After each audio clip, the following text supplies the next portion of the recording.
lot of snow flowing in here. Alright, well, happy Sunday. On this episode of What the Heck Are You Doing? Yeah, you're probably wondering why are we in our insulated flight suits from the 60s. Well, that's another story in itself. We are driving my 1987 Mitsubishi Montero, or also known as the Dodge Raider.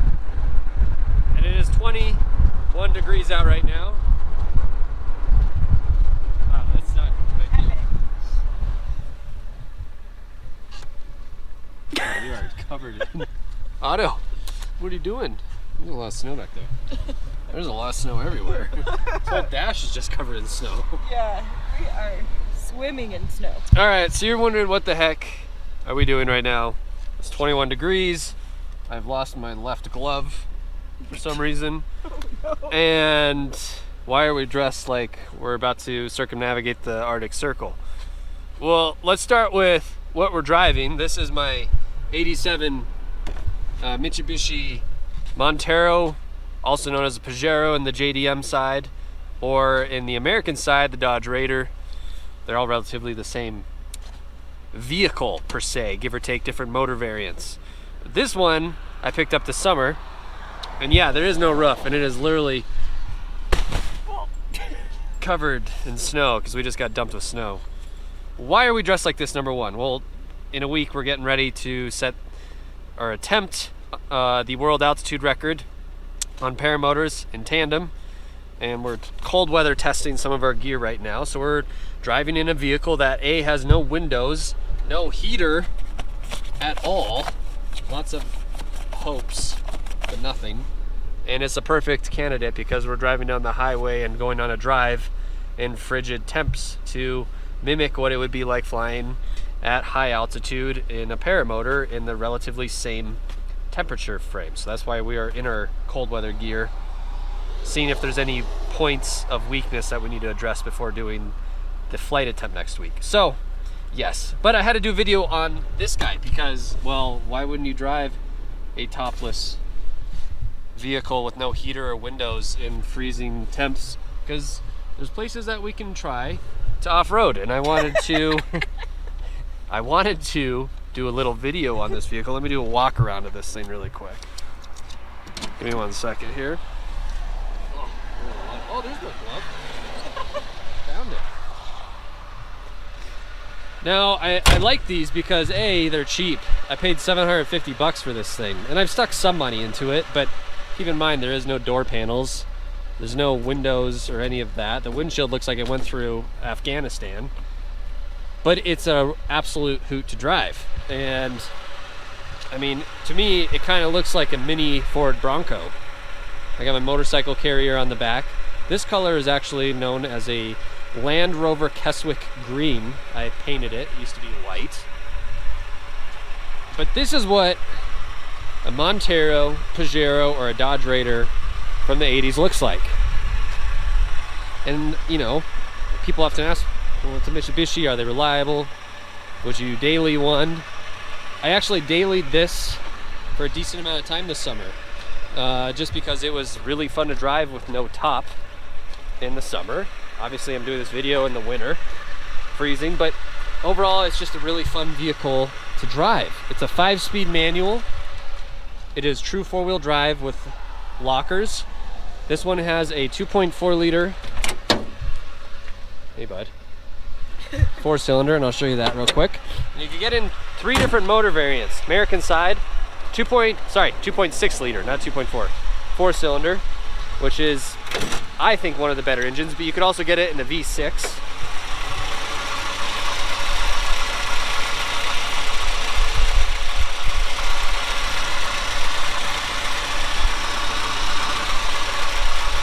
What I like about these is that they're ridiculously simple to work on.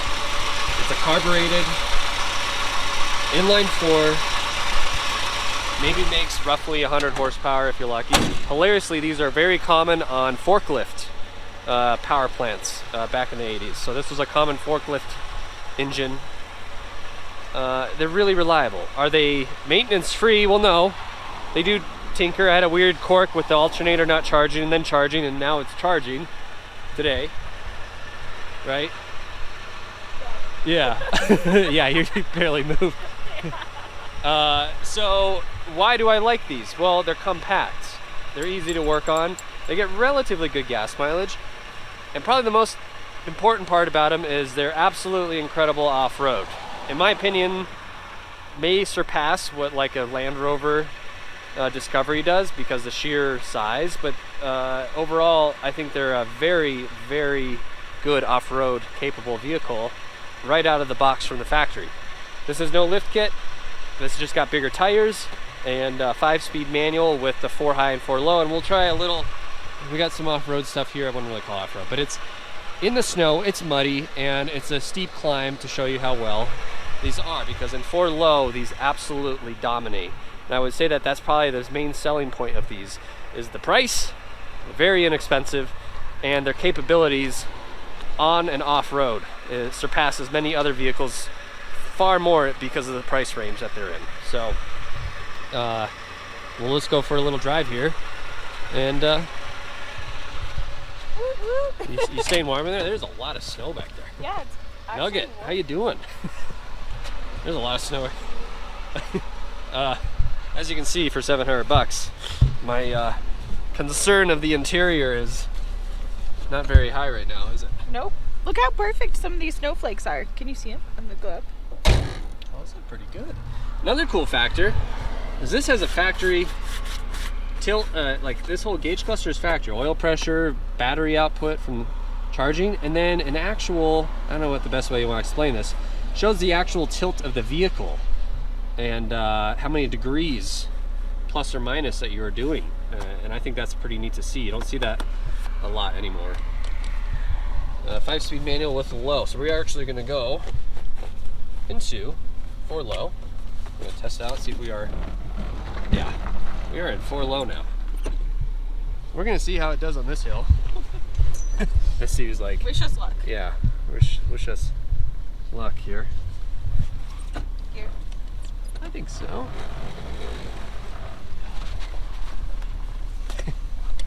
See if it'll climb this hill, huh? Scared. Come on, see that hill?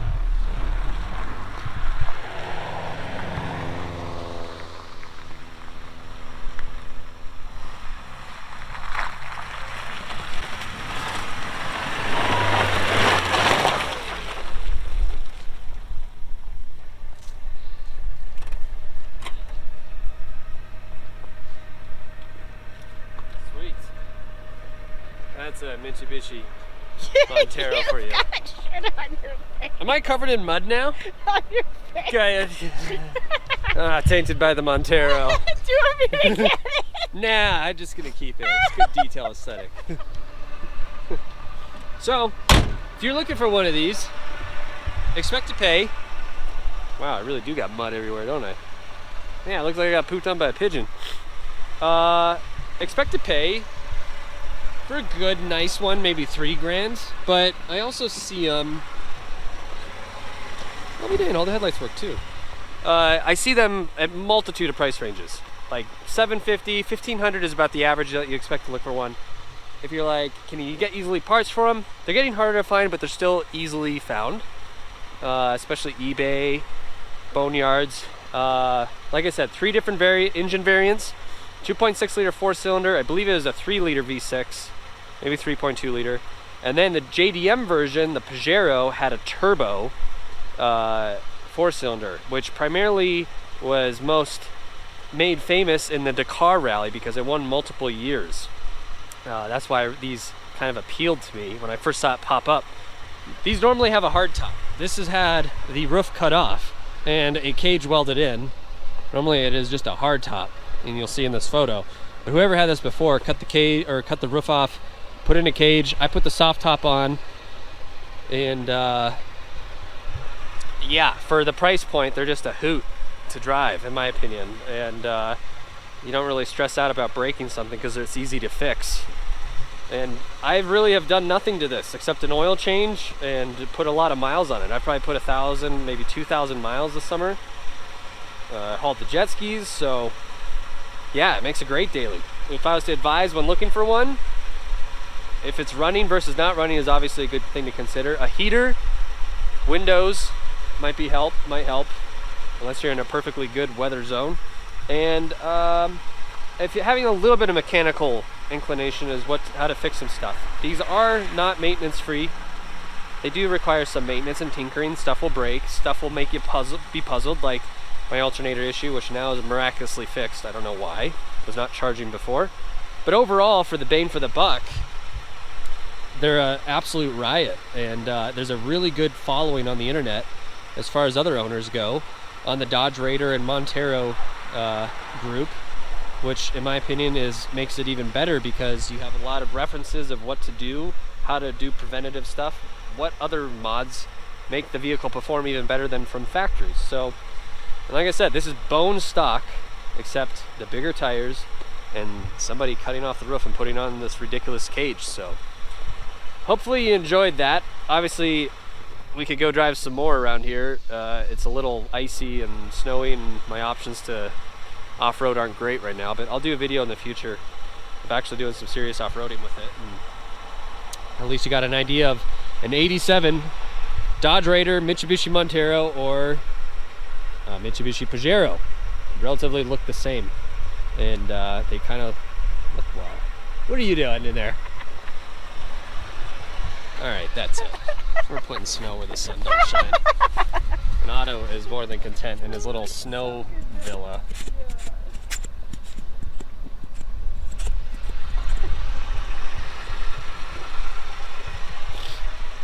You want to drive it? No.